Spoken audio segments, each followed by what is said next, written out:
new to the school, and we haven't talked about our sex abuse investigation very much in the last few years. So just to give you a little background, in 2018, three alumni, three women from the 70s came to me to say that they had been abused by their soccer coach while they were students at Branson across a period of time. That made us launch a big investigation, what they call a clear the decks investigation, all basically looking at all of Branson's history. We hired a law firm who had done these with other schools. It took a year. It was a year-long investigation. They interviewed hundreds of people, including some of you. In the end, the report that they issued had 4 perpetrators and 11 survivors of abuse at Branson.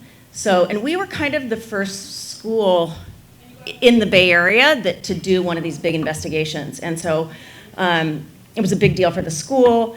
We did settle 3 lawsuits in the last few years that were brought as a result of that abuse.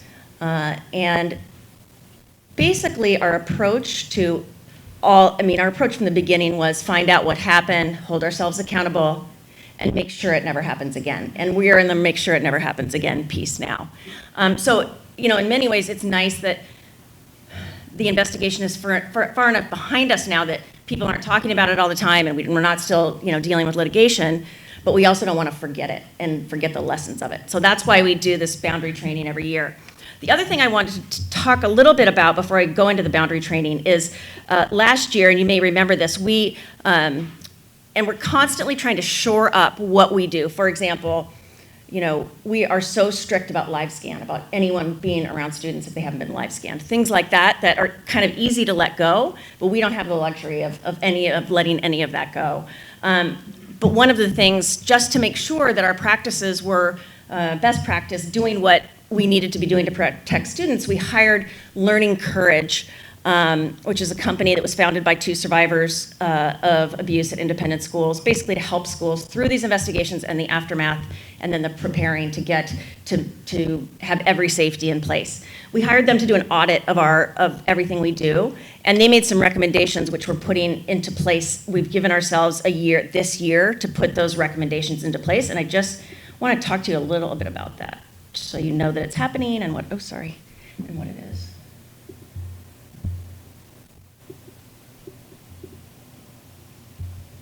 Why is that so tiny? Sorry. Thanks, Justin. I'll just start talking while he's doing that. So one of the recommendations was to put a sexual assault response team in place and this would not be for adults. This would be for student-on-student abuse. That is kind of where they found the most gaps, thank you, in our system, is that we do have a process for what happens for if a student comes to us and says they were abused or assaulted by another student, but it's not as good as it should be. So we're putting together a sexual assault response team. There are a number of people who will be on that, our counselors, our dean of students, director of human development, and we will, in addition to some of the administrators, we will all be trained this fall in trauma-informed care, essentially. Trauma-informed questioning, trauma-informed care of students. We got a lot of criticism around our investigation about not having a trauma-informed professional as a part of the whole team that was kind of dealing with the investigation. So that's something that's very important. And actually, all of us should be trained in trauma-informed care in this day and age. And so that's something that we will take on. So we're putting that together. We're going to rewrite our sexual misconduct protocols. What happens? Do we always do an outside investigation? We are creating a line item for investigations because they're very expensive. And it's very unusual that we would do a year-long investigation. Usually when we do an investigation, we've only done a couple of them since I've been here, and you probably don't know about them because we keep them very private for obvious reasons. Basically what we do is we hire an outside litigator or former litigator who does this work. and is trauma-informed and can deal with high school students. And then they interview the interested parties, they interview the accused, the accuser, the people who might have been there, and then they come to us with, here's what we think happened. It's not a court, it's not a trial, but it gives us more information. For a while, we were doing those investigations, and we're not investigators. And it puts us in an impossible situation of being investigator and sort of decider of what's happening. And just so you know, I have not had an allegation of student-on-student abuse or assault since 2018. That doesn't mean it hasn't happened, but it was pandemic and whatnot. And I think students aren't really aware of what they could ask for, what we would do for them if that did happen. So we'll make that much more public. And then we're going to work on expanding our human development program even further to include yearly things about consent, about drinking and drugs and sexual behavior, about healthy relationships, all of that. And then their biggest recommendation was institutionalize all of this. And what that means is so that when I leave, when anyone else leaves, this is just a part of what we do every year. And boundary training is one of those things. Training the board. The board is going to get trained for the first time this fall in their board retreat. So we're trying to just really be thanks Justin, really be 360 and in looking at every way we can best protect students. Thank you. So this boundary policy, schools were by law mandated to create a boundary policy in 2018 or 2019. And ours has obviously been vetted by our attorney, and I send it back to her every year to see if there should be any adjustments. But I'm sorry I'm going to do this, but I think it's important. I'm going to read every one. I'm happy to take questions. Just raise your hand if you have a question. When we first had this, I think we all kind of like, well, this isn't how we deal with students in independent schools. We do text with them, we give them rides, and really, we just don't have the luxury of doing those things anymore. So please take this to heart and know that it's important and why it's there. It's there to protect you as much as it's there to protect the students. So when engaging in social media, employees may not include current students or former students under the age of 21 as friends, followers, or any other similar terminology used by various sites. Be aware of inappropriate use of social media about students.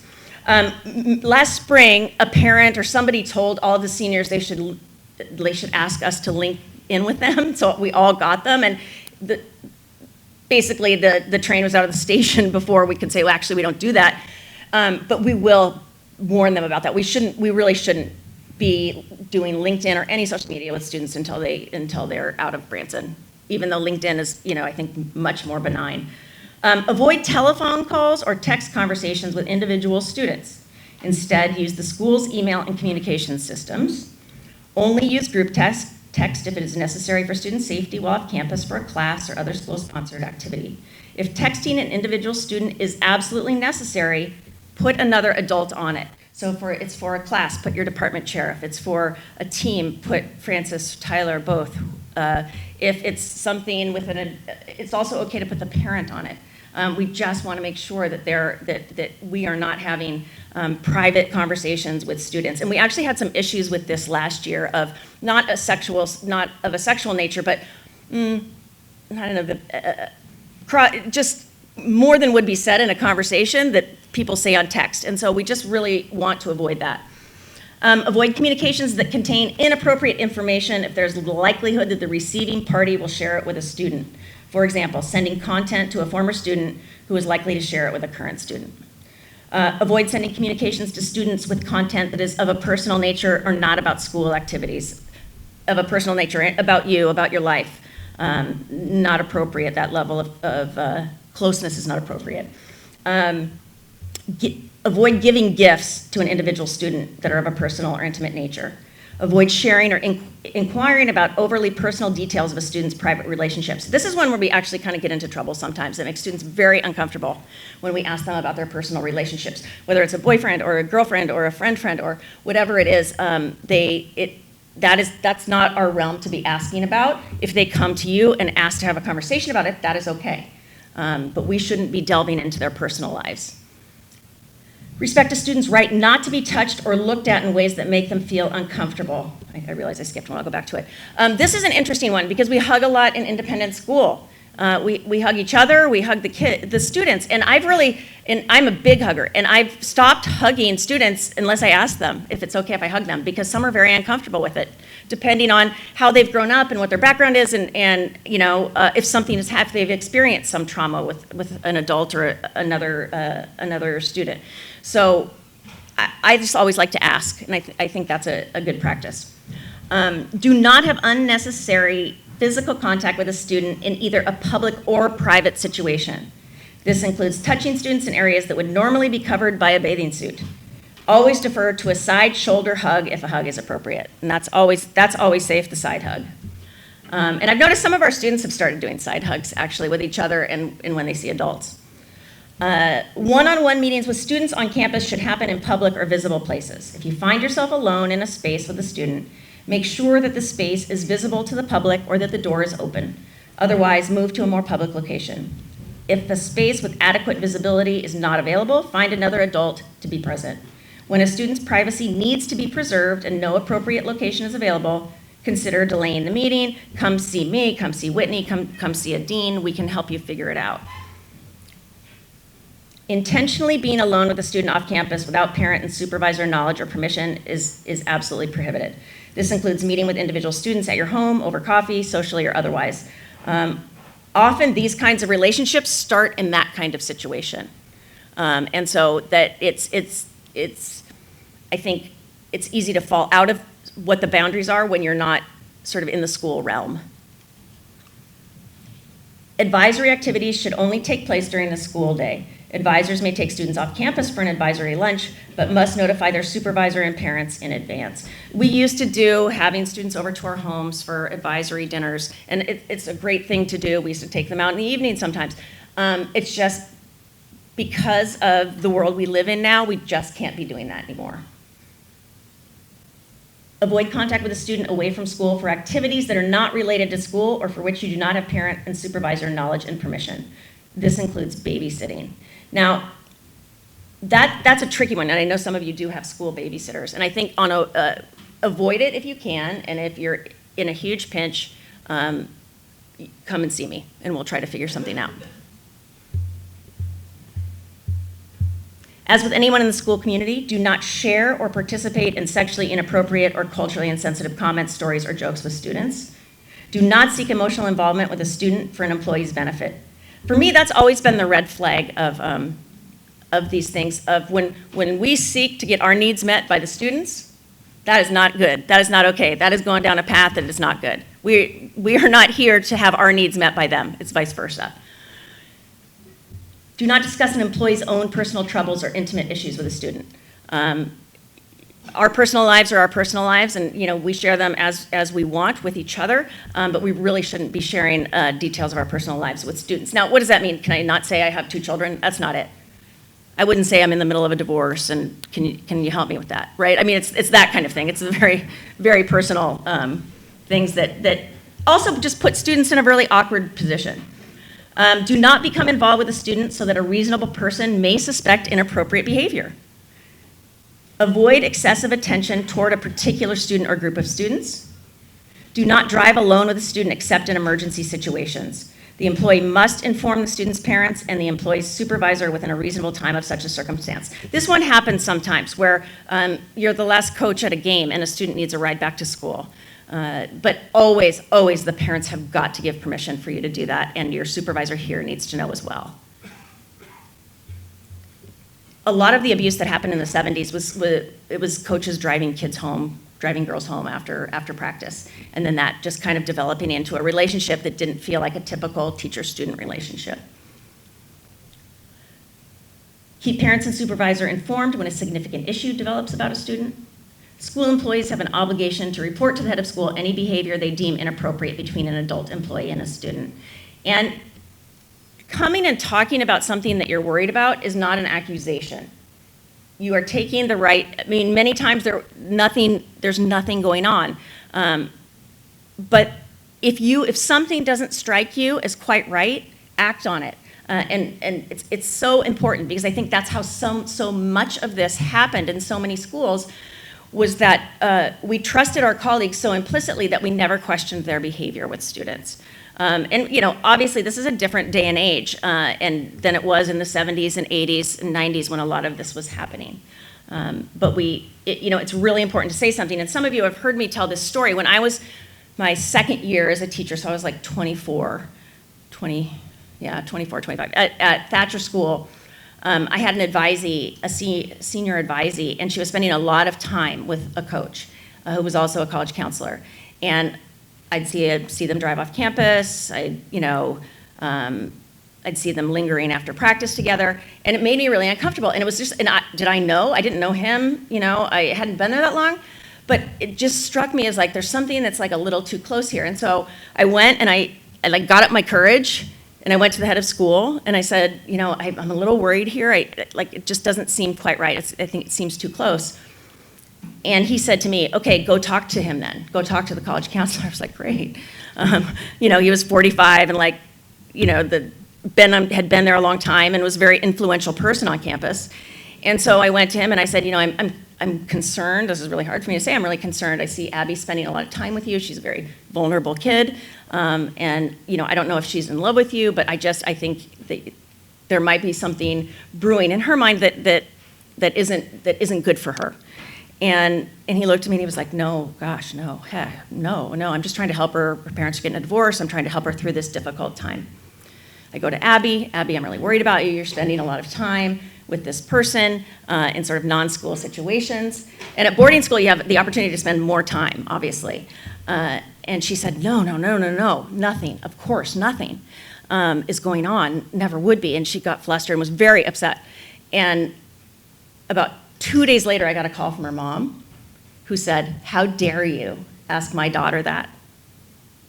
Don't you ever ask her anything like that again. I trust her. She has good judgment.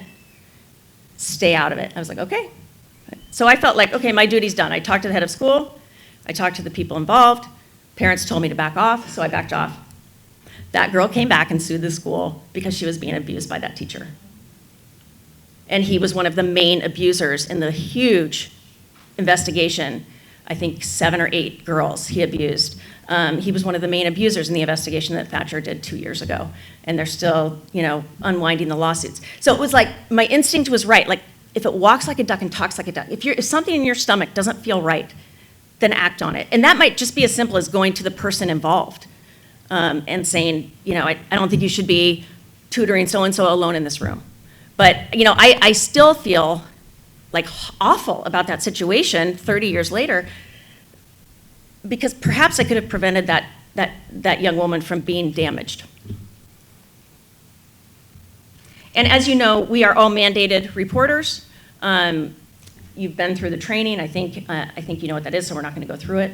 And that's really it. And this is, it's not a fun meeting, but it's an important meeting, and I want it to be front of mind for all of us as we start our work this year.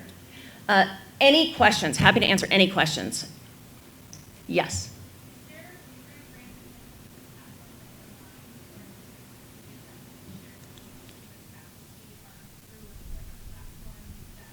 There is no reason we don't do that, and maybe we should.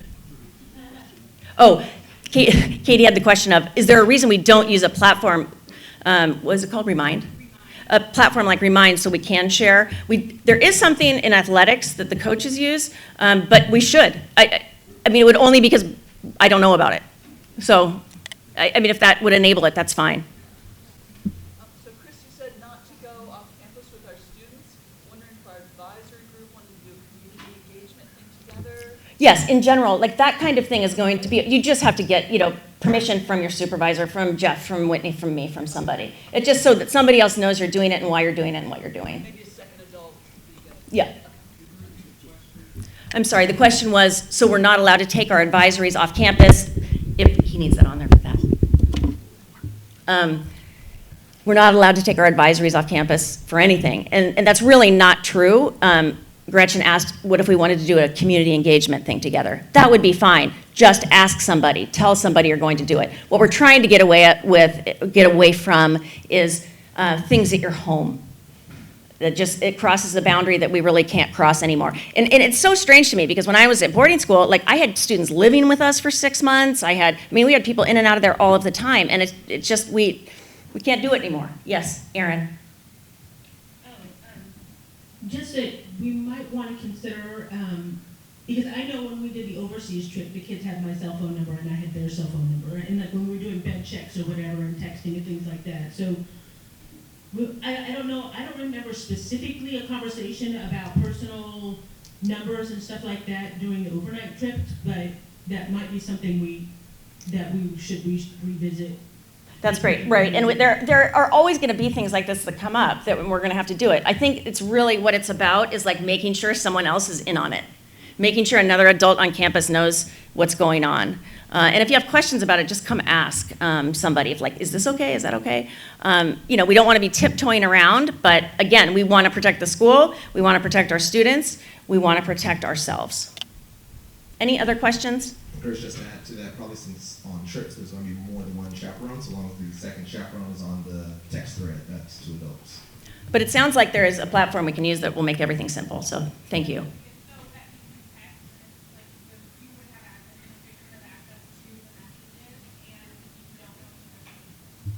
Oh, interesting. So you don't actually have any personal phone numbers. Interesting. So it's a platform, I know there are a couple, but one is called Remind. So if you were in a situation where you were on a trip with a kid, you could text like usual, but it would be filtered through, you wouldn't know their number, they wouldn't know yours, and then school leadership would have access to those messages. Whitney's going to look into that. I wanted just to add to that because all of us have Zoom numbers, right, that are separate from our personal numbers, but we don't have access to be able to text where you can add that feature to the Zoom number where you can text from that number. So I don't know if that's something you want to look at. Oh, I didn't even know that. That's great. Well, yeah, we'll look into it and figure out what to do. You can't text from it. You can only call. Well, when I asked, I thought you had said you weren't gonna add that feature too.